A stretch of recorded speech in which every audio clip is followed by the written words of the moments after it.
اعوذ باللہ من الشیطان الرجیم بسم اللہ الرحمن الرحیم۔ معزز سامعین کرام، السلام علیکم ورحمۃ اللہ وبرکاتہ۔ ملک الموت اور ان کے ساتھ والے فرشتوں کا بیان۔ فرمایا اللہ تعالیٰ نے، یہاں تک کہ تم میں کسی کی موت آ جاتی ہے تو لے لیتے ہیں اس کو ہمارے فرشتے، اور یہ زیادتی نہیں کرتے۔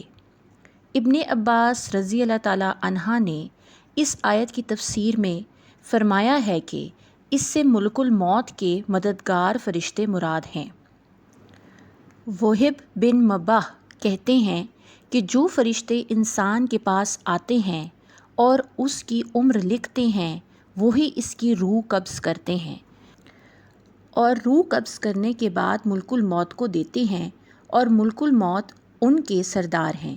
روایت ہے ابو ہریرہ رضی اللہ تعالیٰ عنہ سے کہ جب اللہ تعالیٰ نے آدم علیہ السلام کے پیدا کرنے کا ارادہ کیا تو جو فرشتے عرش اٹھائے ہوئے ہیں ان میں سے ایک کو زمین کی طرف بھیجا کہ کچھ مٹی لا دے۔ جب مٹی لینے کا ارادہ کیا تو زمین نے کہا، تجھ کو قسم ہے اس ذات پاک کی جس نے تجھ کو بھیجا ہے، مجھ سے مٹی نہ لے کہ کل کے روز اس کو آگ میں جلنا ہوگا۔ فرشتے نے یہ سن کر مٹی نہ لی۔ جب پروردگار کے پاس گیا تو پروردگار نے پوچھا، تم کو کس نے میرا حکم بجا لانے سے باز رکھا؟ فرشتے نے عرض کیا، خدا بندہ، اس نے تیری قسم دی اس لیے میں نے نہیں لیا۔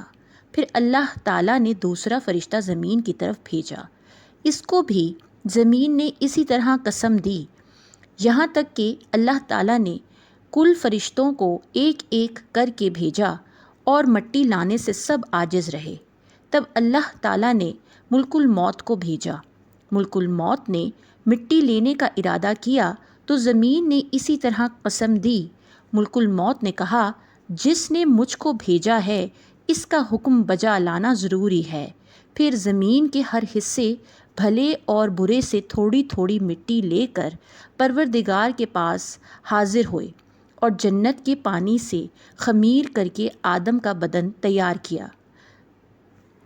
زہری نے بھی ایسی ہی روایت کی ہے اور کہا، اول فرشتہ اسرافیل تھے اور دوسرے فرشتے میکائیل، اور ابن مسعود اور بہت سے صحابہ نے کہا کہ اول فرشتے جبرائیل، میکائیل تھے۔